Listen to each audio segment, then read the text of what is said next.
جی فیض، تفصیلات سے آگاہ کیجیے گا۔ جی،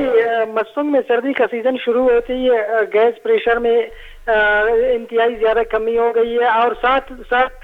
کیسکو کی جانب سے مختلف کلیوں کی بجلی کے جمپر بھی کاٹے جا رہے ہیں، جس کی وجہ سے لوگوں کو شدید مشکلات کا سامنا ہے۔ آج نیشنل پارٹی کی جانب سے اور شہریوں کی جانب سے کوئٹہ کراچی قومی شاہراہ کو پشکرم کے مقام پر احتجاجاً بلاک کر دیا۔ شاہراہ تقریباً 4 گھنٹے تک بلاک رہا، تاہم ڈسٹرکٹ انتظامیہ کی جانب سے کامیاب مذاکرات کے بعد روڈ کو بحال کر دیا۔ میں یہاں پہ یہ بھی بتاتا چلوں کہ سردی کی شدت میں کافی زیادہ اضافہ ہوا ہے۔ شہر اور گردنواں میں گیس پریشر انتہائی کم ہے، جس کی وجہ سے خواتین کو امور خانداری میں اور بچوں کو، بزرگوں کو گرم رکھنے میں کافی مشکلات کا سامنا کرنا پڑ رہا ہے۔ جی بالکل مستونگ، فیض دورانی، جیسے کہ آپ بتا رہے تھے کہ شدید سردی میں گیس کی عدم دستیابی کے جو سبب ہے اس سے خواتین زیادہ متاثر ہیں، اور جیسے کہ محکمہ موسمیات نے کل سے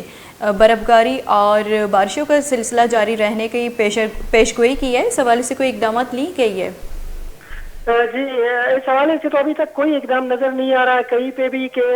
لوگوں کو سہولیات فراہم کیا جا سکے۔ جیسے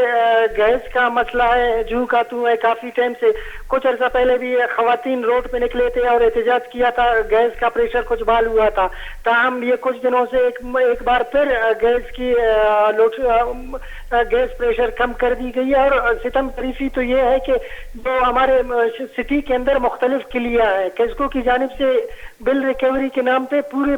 کلی کے بجلی بند کیے جا رہے ہیں، جس کی وجہ سے لوگوں کو بھی مشکلات کا سامنا ہے، اور آنے والے جو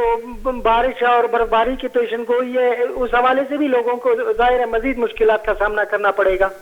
بہت شکریہ فیض دورانی تفصیلات دینے کے لیے۔ مستونگ رپورٹر فیض دورانی میں گنگا بحال کرنے گیا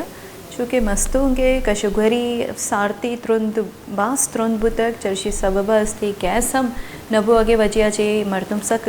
پریشانوں تک کانسرا وادی کے لائن لوڈ شیڈنگ بڑھ جائے، گیس عدم دستیابی وجہ چے مردم استی دگانی سرا آئے گا لاچارا اور نو زرشانی درشان کریں گیا۔